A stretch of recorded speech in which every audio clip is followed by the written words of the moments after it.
صناعة تساوي مليارات الدولارات، قدمت لنا قصص ملحمية ومعارك أسطورية وشخصيات بقت جزء كبير جدا من ثقافة الجيل الجديد. بس الصناعة دي بتحكمها منصة واحدة، منصة بتقرر مين يعيش ومين يموت، منصة بتقدم عقود ممكن تسحب حقوق المبدعين كلها، منصة بتسيطر على النسبة الأكبر من الأرباح، منصة بتتحكم في اللعبة بشكل كامل. أهلا بيكم في الجانب المظلم لصناعة المنهوى والويبتون.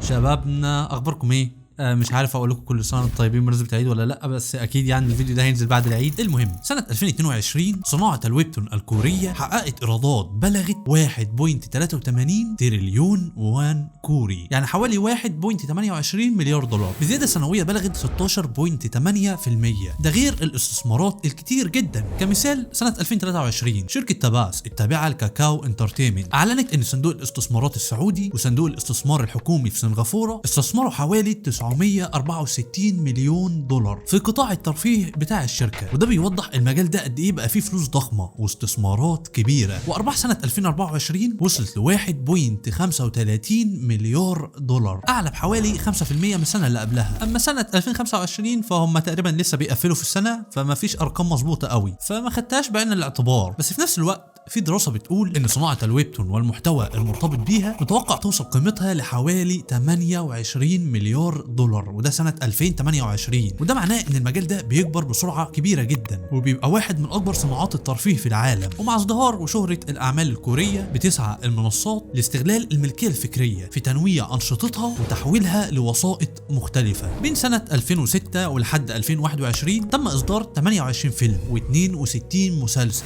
و10 أفلام أنمي طويلة مبنية على الويبتون الكورية. ومن 2020 لحد 2021 منصة نتفليكس أصدرت 24 مسلسل مبني على الويبتون. ومع كل ده بقى فخلينا أقول لك إن حقوق الأعمال المشتقة دي مش بترجع دايما لصناعها. قانون حقوق النشر في كوريا زي بالظبط قانون حقوق النشر في أمريكا، اللي بيمنح المبدع الحق في إعادة إنتاج أعماله وإنشاء أعمال مشتقة منها. بس تفتكر بقى هل ده بيحصل في الحقيقة؟ يؤسفني أقول لك لا خالص.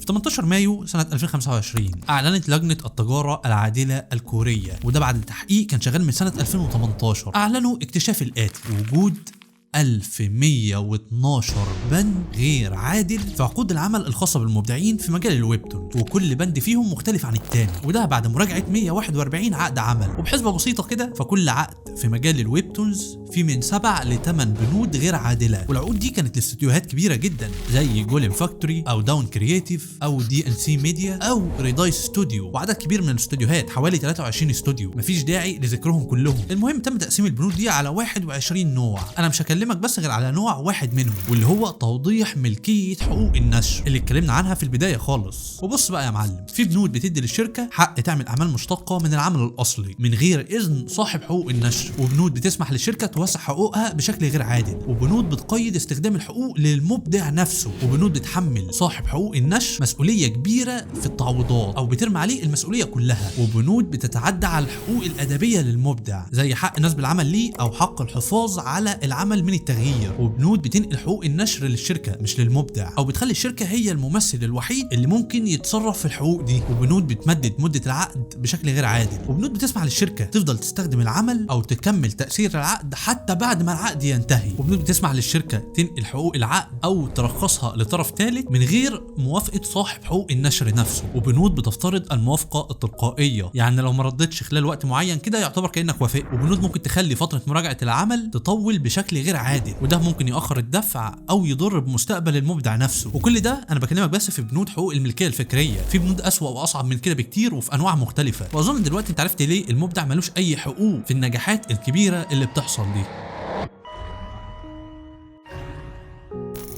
اللي قدامك قدامك في الصوره دي اسمها هاسينا او هاشينا، مش متاكد قوي من الاسم الصراحه، وانا سيبه لكم واللي بيفهم كوري يقول لنا الاسم ده بيتنطق ازاي. المهم الست دي هي مديره اتحاد كتاب الويبتونز الكوري، وتقدر تقول عليها كده سوبر وومن الصناعه في الفتره الاخيره. هي بتحاول بشتى الطرق انها تحسن الحال شويه رغم كل البلاوي اللي بتحصل دي. المهم عايزك تحفظها كويس لانها واخده دور بطوله في الفيديو معانا. في انترفيو مع اخبار سيول الاقتصاديه، وتحديدا كان يوم 23/7 سنه 2025، وقتها كان عدى 3 سنين على موت يانج سيونج را رسام سولو ليفلينج. الست دي قالت في المقابله انها متعوده على الاقل خالص مره كل شهر يجي لها مكالمه من الرسام او كاتب بيقول لها فيها انه هينتحر. ومش كده وبس، لا، قالت كمان ان العقد الموحد اللي بتستخدمه الشركات كلها هو عقد مش ملزم قانونيا، عشان كده تاثيره ضعيف، وده بيؤدي لمشاكل كتير جدا مع الكتاب والرسامين. ايه هي المشاكل دي؟ بص يا معلم، اظن حاله جانج سيونج رسام سولو ليفلينج هي حاله مشهوره نوعا ما، وفي اضطرابات واختلافات كتير قوي عليها، بس في حالات تانية ما نالتش نفس الشهره ومفيش اي اختلاف على اسبابها. منها حاله جون الجوز، صاحبه واحده من اشهر منهوات الفيميل ليد واللي هي روكسانا. انا كواحد ما عنديش اي اهتمامات بالنوعيه دي من المنهوات سمعت اسم المنهوه بتاعتها دي كتير عموما. المهم الست دي تم اجهاضها بسبب ضغط الشغل، وحاولت بشتى الطرق انها تحكي وتصيح حرفيا، ومن حقها انها تصيح، بس تم مسح اغلبيه المقالات بتاعتها عشان يداروا عن الموضوع ده. الحمد لله يعني اتبقت كام مقاله على الضيق، وتويتر بتاعها كتر خيره وحكت عليه كل حاجه عشان نعرف ايه اللي حصل معاها. واللي جاي ده هيبقى ترجمه حرفيه لكلامها. قالت لك ايه؟ تعرضت للاجهاض واضطروا ينقلوني بالاسعاف، بس المنتج الجديد رفض يغير ميعاد نزول الشابتر، وكنت بشتغل وانا بنزف. وبعد كده عرفت ان سبب تغيير المنتج بتاعي القديم هو انه اداني اجازه امومه وجابوا منتج جديد مكانه. وكتبت كمان انها كانت بتشتغل وهي نايمه 2 ساعتين بس مع مشاكل تانية كتير. دي هي اول حاله. في حاله تانية لمترجم منهوى اسمه هان او، قال في انترفيو انه حاسس باعراض الجنان وبدا ياخد ادويه لانه كان ممكن يقتل نفسه لو فضل ماشي كده، وكان قرب انه شبه يستسلم للوضع ده. قال كمان انه ما يعرفش ولا فنان واحد ما عندوش اكتئاب، بس يعرف شويه لسه ما خدوش علاج ليه. واظن هنا انت عرفت قد ايه الوضع مرعب. ولو الاحداث مش كفايه بالنسبه لك فتعالى نتكلم بالارقام شويه. بناء على بحث اتعمل سنه 2022 من معهد كوريا لسلامه وصحه العمل، والبحث ده كان عباره عن انترفيو واستطلاع اتعمل مع عدد من الرسامين والكتاب بتوع المنهوات والويبتون، والنتيجه كانت كالتالي: 28.7% من كتاب الويبتونز اللي شاركوا في الاستطلاع ده كان عندهم اكتئاب، مقارنه بالمتوسط الوطني اللي هو 7.7%، و17.3% كان عندهم افكار انتحاريه، والمتوسط الوطني كان 10.7%.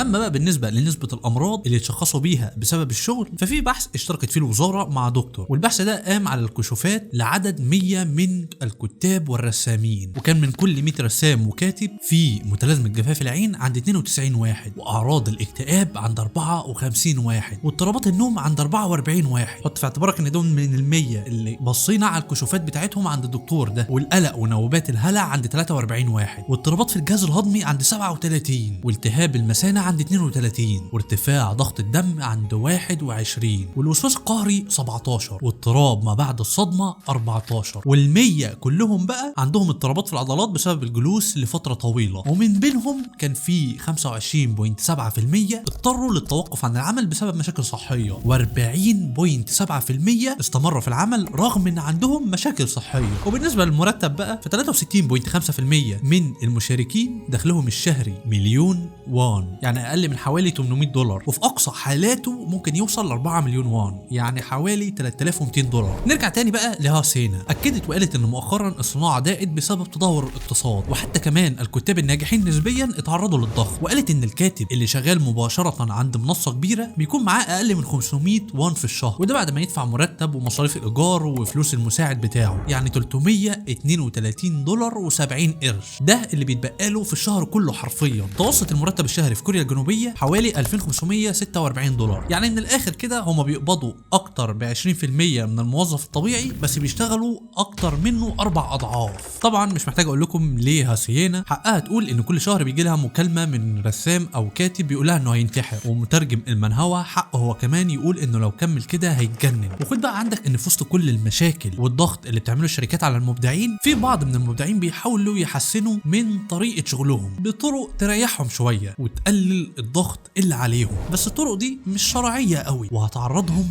لمشاكل اكبر. عندك مثال مؤلف ويندي بريكر شو يونج سو، واللي كان واحد من اشهر اعمال الرياضه على منصه نيفر ويبتون، اعترف مؤخرا بشبهه نسخ وتتبع للرسومات، ووقف نشر العمل وقال: بعد ما عشت فتره طويله وانا مطارد بمواعيد تسليم التسليم كل اسبوع. التسرع خلاني ما اقدرش اوصل للمستوى اللي لازم التزم بيه كصانع عمل، والسبب ان الارهاق الشديد ما بيختفيش، وحجم الشغل المطلوب من المنصات كبير جدا، وهو عشان يجاري الضغط الكبير جدا حاول بطريقه ما التحايل على الموضوع، وانتهى بيه الامر بان عمله يتوقف نشره.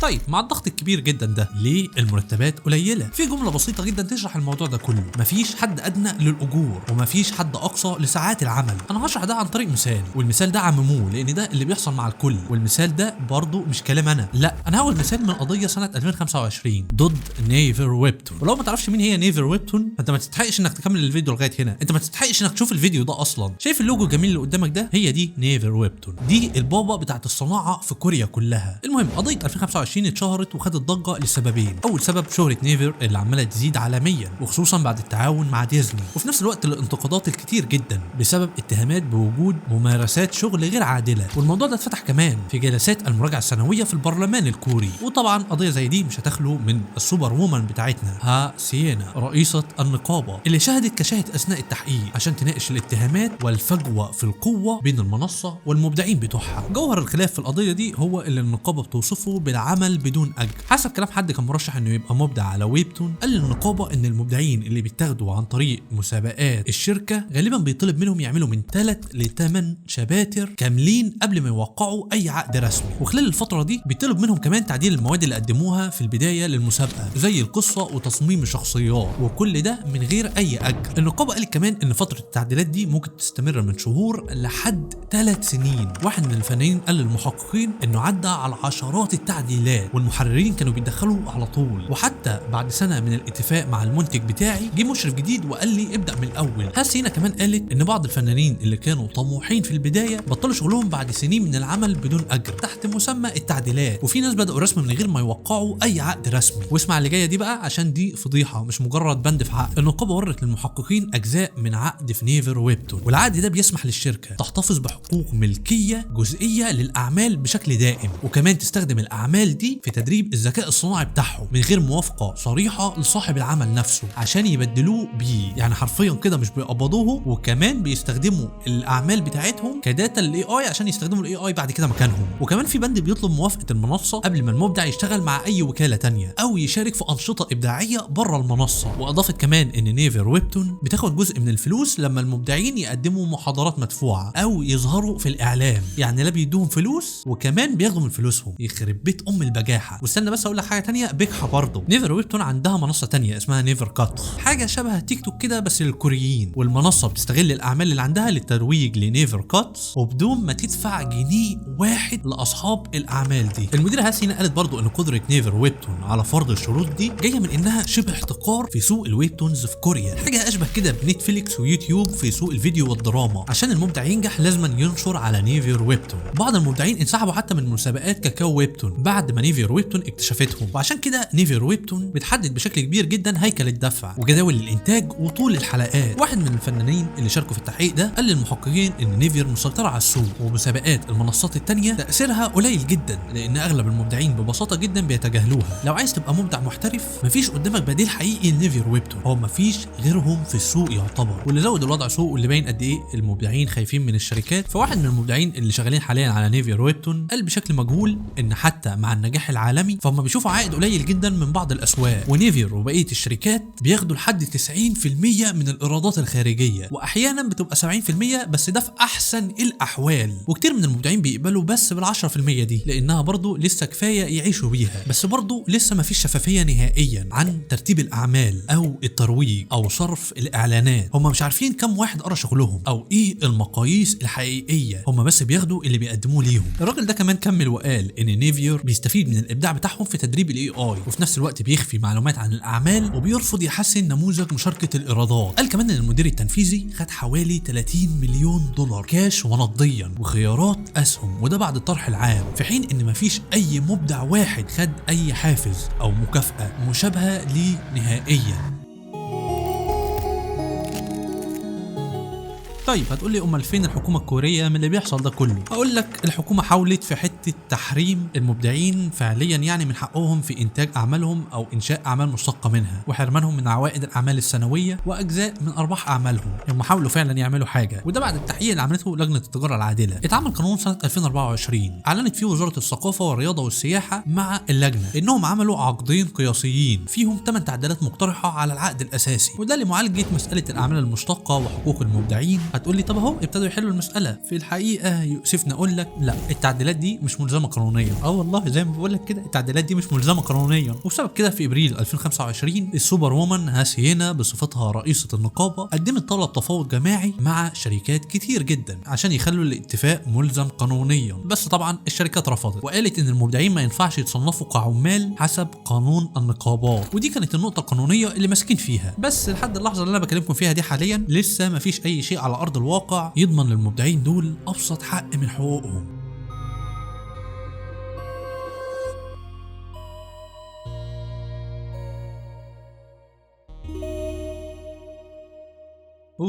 كانوا اسبوعين شاقين جدا الصراحه. النهارده ما تعرفش 28 رمضان وما حدش يتكلم على شعري ولا دقني. انا اخلص تصوير وانزل احلق عادي جدا، مع اني يعني بزداد نسبه 15% من الوسامه لما شعري بيطول. فتله الشعر دي ما فيش غير 3 منها في مصر، انا وابويا والفنان محمد عطيه. المهم في الوقت اللي انت بتشوف فيه الفيديو ده في فيديو تاني نزل على القناه الاساسيه اف اي شو، اتكلمت فيه عن الجانب المظلم لصناعه الانمي والمانجا من جوانب مختلفه جدا عن الفيديو ده. لو لسه عندك بعض من الطاقه المظلمه تقدر تشوفه، هو منتجيا وكواليتي بصريا اعلى من ده بكتير، لان الصراحه كان عندي مساحه كبيره من الوقت في انتاجه عكس الفيديو ده اللي مضغوط شويه في وقته. يعني غالبا الفيديو ده هينزل 5 6 7 ايام عيد الفطر المبارك، اعاده الله علينا وعليكم باليمن والبركات. المهم لو مهتم اكتر هتلاقيني سايب لك في الديسكريبشن بتاع الفيديو كل المصادر اللي اعتمدت عليها في كتابه الفيديو ده لو عايز تعرف تفاصيل اكتر من كده بكتير. وبس اشوفكم الفيديو الجاي، سلام.